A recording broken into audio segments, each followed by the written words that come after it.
Vamos a comenzar con las definiciones. El estilo es la forma particular como tú escribes.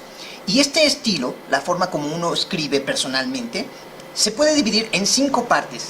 La elipsis, también llamada elisión, la adición, la generalización, la integración y la particularización. Estas formas son formas como se escribe cotidianamente, pero que también se encuentran ocultas, y en este video lo vamos a desentrañar. Es decir, vamos a analizar dónde se encuentra una elipsis, dónde se encuentra una adición, dónde hay una generalización, etc. Y las vamos a diferenciar las unas de las otras. Por ejemplo, en el primer estilo tenemos lo que denominamos elipsis, también llamada elisión. Las dos maneras de decirse son correctas y así las puedes encontrar. Muy bien. Entonces, su palabra clave es decir que omite algo. Es decir, quita algo que no afecta al texto si lo retiramos. Si quitamos algo del texto, no le afecta para ser entendido ese texto. Muy bien. Ahora, vamos con la siguiente. Adición. Significa agregar algo, ¿no? Adicionar algo, pues posiblemente es que nosotros agreguemos algo. Define ese algo. Es decir, esta es su palabra clave, que define. Cuando adicionas algo, vas a definir. Pero al definirlo, lo harás agregando algo creativamente. Lo harás creativamente cuando adiciones o cuando agregues algo. Y lo harás con estilo, es decir, con tu propia forma de escribirlo. Tiene que ser creativo y con estilo al momento de agregar algo. ¿Bien? Ok. Vamos con generalización. La generalización viene de la palabra, pues, general, ¿no? Y establece el tema, obviamente global, de un texto. Es decir, ¿de qué trata? Te dice de qué trata. Todo lo que sea generalización responde a la pregunta ¿de qué trata? ¿Bien? Es muy importante que vayas entendiendo y comprendiendo las diferencias.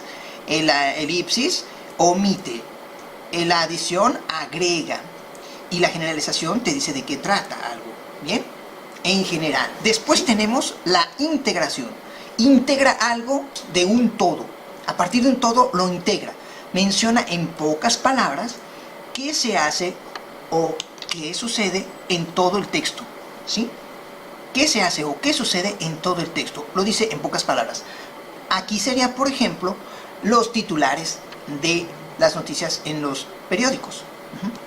Y por último, la particularización. La particularización viene, pues aquí viene algo de particular, ¿cierto? Presenta características específicas, como su nombre lo dice aquí, o particulares, acerca de algo.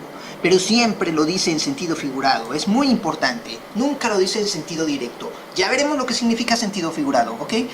La particularización dirá cosas específicas, pero siempre en sentido figurado. Muy bien.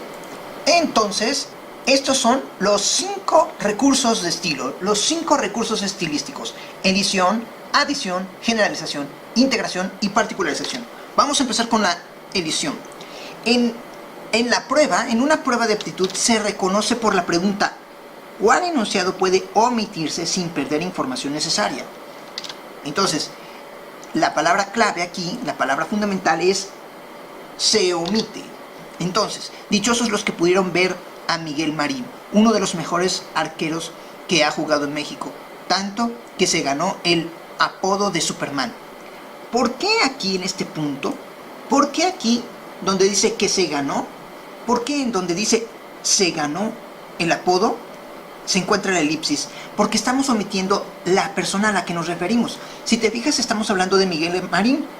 Si hablamos de Miguel Marín, un portero, un arquero, un portero de hace tiempo en México, dice que se ganó. ¿Quién se ganó? Miguel Marín. Entonces aquí tendríamos que poner tanto que Miguel Marín se ganó el apodo de Superman. O sea que nosotros estamos omitiendo sin afectar. Estamos creando una edición. Esa es la característica de las ediciones.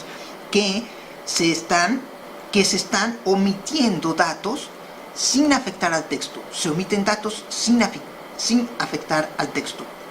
¿Ok? Entonces, por ejemplo, dice aquí, se omitió tanto su nombre, Miguel Marín, como que era portero. Es decir, tanto que el portero Miguel Marín se ganó el apodo de Superman. Ve aquí cómo creamos la elipsis e incluso no sucedió nada con el texto. Recuerda entonces, la pregunta clave es ¿cuál enunciado puede omitirse sin perder información necesaria? Esto de aquí es lo que te van a preguntar para que tú reconozcas que se trata de una adición, ¿ok? Bien, vamos con adición. La adición lo que hace es agregar creativamente información de algo, de alguna cosa, de alguna situación. Entonces lo que vamos a hacer es buscar dónde se adiciona algo. Dice, es un carpintero hábil. Es un carpintero hábil que es capaz de arreglar todos sus muebles. Los lija, repara, corrige, pinta y barniza con mucha habilidad. Además de que es un super pulpo que realiza muebles de maderas finas que permiten embellecer, engalanar y servir en su casa y oficina. Aquí existe una adición. En este punto de aquí existe una adición. ¿Por qué donde está la palabra pulpo hay una adición? Porque lo que está haciendo es que estamos agregando información de manera creativa. Es un super pulpo. Si te fijas, en todo el resto del texto no existe nada creativo más que una descripción del carpintero. Aquí, cuando se dice que es un pulpo, estamos haciendo un pequeño giro y creando una adición a partir de algo creativo. Si dice que arregla muebles y además que es un super pulpo cuando los realiza. De esta manera, la pregunta que te van a hacer se va a reconocer porque te van a decir lo siguiente: ¿cuál enunciado añade información y enriquece estilísticamente? Cuando venga esta pregunta, tú vas a darte cuenta de que se trata de una adición. ¿Bien? La adición define algo, pero al definirlo lo hace siempre agregando algo creativamente y con estilo. Aquí se cumple entonces. En este punto se cumple, porque está definiendo es, al decir es, se está definiendo al carpintero como un super pulpo, pues está haciendo una definición creativa. Se está diciendo que es un pulpo. ¿Bien? Ahora bien, la generalización va a decir algo en términos globales. Por eso se dice que abarca a varias características de ese algo, ¿ok? Entonces vamos a ver. Jugaba a las cartas con el gato ciego. Mientras con un pie sostenía la escoba, con el otro hacía dominadas con la pelota. Además, gustaba de beber tequila con la mano izquierda y con la otra texteaba a sus contactos. Era un enano multitareas. Aquí estamos haciendo una generalización. Es decir, estamos diciendo que esta persona hacía muchísimas cosas y estamos hablando de él de manera general, que era multitareas. Que sea multitareas, entonces recoge todas las particularidades del enano. Es decir, para que puedas detectar una generalización, primero debes saber que hay algo arriba y jerárquicamente va a haber elementos subyacentes, es decir, elementos de jerarquía inferior de este tema general. Si estamos diciendo entonces que él era un enano multitareas, debemos poner aquí que era el enano multitareas. Y aquí las particularidades que lo hacen el enano multitareas. Esa es la característica de la generalización, que vamos a encontrar cosas, un elemento general y sus particularidades que van a apuntalar esa generalización, ¿ok? Entonces se va a reconocer por la pregunta: ¿cuál enunciado recoge mejor su contenido general? Esta pregunta que te hagan, ¿cuál enunciado recoge mejor su contenido general?, es la que va a definir que tú tienes que identificar la generalización a partir de un elemento principal y sus partes que lo conforman, ¿ok? La generalización establece un tema general de un texto, es decir, dice de qué trata. Bien, el siguiente es integración. La integración dice que combina o engloba el tema de un texto, pero a diferencia de la generalización no lo hace jerárquicamente. Es decir, la integración no maneja algo así, algo general y sus elementos particulares. No hace eso, ¿ok? Lo que hace que engloba un tema y lo combina. Por ejemplo, era un hombre tan bruto que cuando la maestra borraba el ejercicio del pizarrón, él lo borraba de la libreta. O cuando un alacrán se acercaba, él se tomaba el antídoto primero. O cuando se miraba al espejo, se preguntaba a quién era familiar ese tipo. Aquí hay una integración. Aquí donde dice bruto, hay una integración. Porque está integrando, en pocas palabras, todo lo que es en realidad él. Engloba el tema de un texto. Vamos a hablar del hombre bruto. Y al hablar del hombre bruto, entonces vamos a decir elementos que lo describen, que lo muestran como bruto, pero no de manera jerárquica. Estos de aquí no están debajo de la integración, están nada más como refuerzo, ¿ok? Entonces quiere decir que todo lo que hace el hombre se integra en que es bruto. Todas las cosas que hace el hombre, ninguna es más importante que la otra, por eso no estamos hablando de jerarquía. Todo lo que hace el hombre se integra en que es bruto, se concluye que es bruto, por todo esto. Entonces se va a reconocer por la pregunta, ¿cuál es el enunciado que combina e integra mejor? Cuando tú encuentres la pregunta, ¿cuál enunciado combina e integra mejor? Eso se va a referir a que tienes que buscar en las respuestas la integración. La integración entonces menciona qué se hace o qué sucede en el texto de manera global y combinando. Particularización. Algo específico es también diferente a lo demás. Entonces vamos a encontrarle cosas específicas y únicas, incluso cosas específicas y únicas que caracterizan a algo en especial. Por ejemplo aquí, si probaran el café que hace mi esposa, se enamorarían de ella. Es más rico que un Starbucks. Por lo tanto, jamás dejaré que lo prueben. Ñaca ñaca. ¿Por qué un Starbucks es una particularización? Porque es específicamente un café de Starbucks. Y no habría en ningún otro lugar un café diferente, salvo los que se sirven ahí. Por lo tanto, en específico, un Starbucks es un café de ese lugar y ningún otro café lo es. Entonces, por ejemplo, cuando digamos, por ejemplo, te doy un Diego Rivera, sabemos que al darte un Diego Rivera estamos particularizando y diciendo que te voy a dar un billete de 500 pesos. No te voy a dar ningún otro tipo de billete más que un Diego Rivera, un billete de 500 pesos. Estoy particularizando en específico y lo haremos utilizando metonimias. Esto que acabo de decir es una metonimia.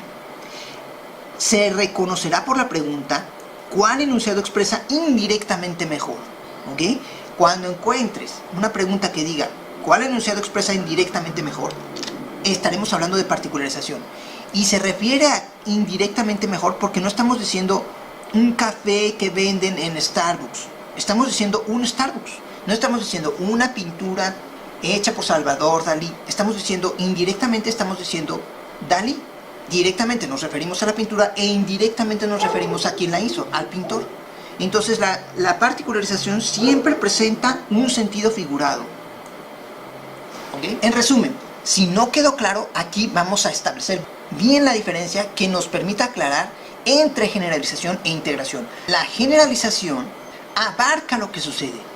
Por ejemplo, cocine, 2 puntos, ponga a calentar, fría por 3 minutos, sazone. Tenemos el elemento general y las particularidades, ¿ok?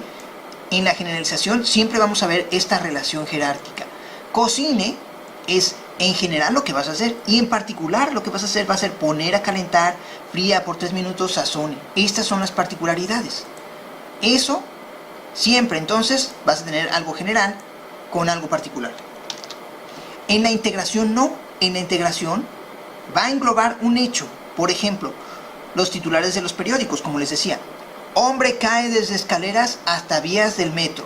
Esta es una integración de lo que vendrá en la nota. Cuando leas la nota, ya vas a ver lo que sucedió cuando este hombre se cayó desde las escaleras hasta las vías del metro. Pero los titulares son un claro ejemplo de que hay una integración sin necesidad de utilizar la jerarquía, como sí lo utiliza la generalización. Esa es la diferencia entre una y otra. Por ejemplo aquí, me siento distinto, más joven, más fuerte, más activo, más feliz. Tenemos entonces que me siento distinto y mis particularidades, más joven, más fuerte, más activo, más feliz. Estas son las particularidades. Por eso sentirse distinto recoge el contenido general de lo demás. Sentirse distinto recoge el contenido general de todo lo demás. Ahora la integración. Amo la noche con pasión. Amo la noche como uno ama a su país o a su amante. La amo con todos mis sentidos. Fíjate cómo aquí no hay relación jerárquica. Amar la noche combina e integra mejor la secuencia de los enunciados. Compasión, amo la noche, no dice qué es primero y qué es después, o qué es más importante y menos importante. Nada más está integrando en amar la noche otros elementos, lo que engloba, además de amar la noche, también la ama la noche con pasión, ama la noche como un país o a su amante. Si te fijas, está integrando en pocas palabras todo lo que dice. La amo con todos mis sentidos. ¿Lo ves? Por último, te voy a dejar aquí unos ejercicios para que tú los realices y veas si alcanzaste a descubrir todo. Si no, regresa el video y repasa para que puedas establecer la diferencia entre integración y particularización, por ejemplo, en este caso, particularización y elipsis, por ejemplo, en este caso, y generalización y adición en este ejercicio.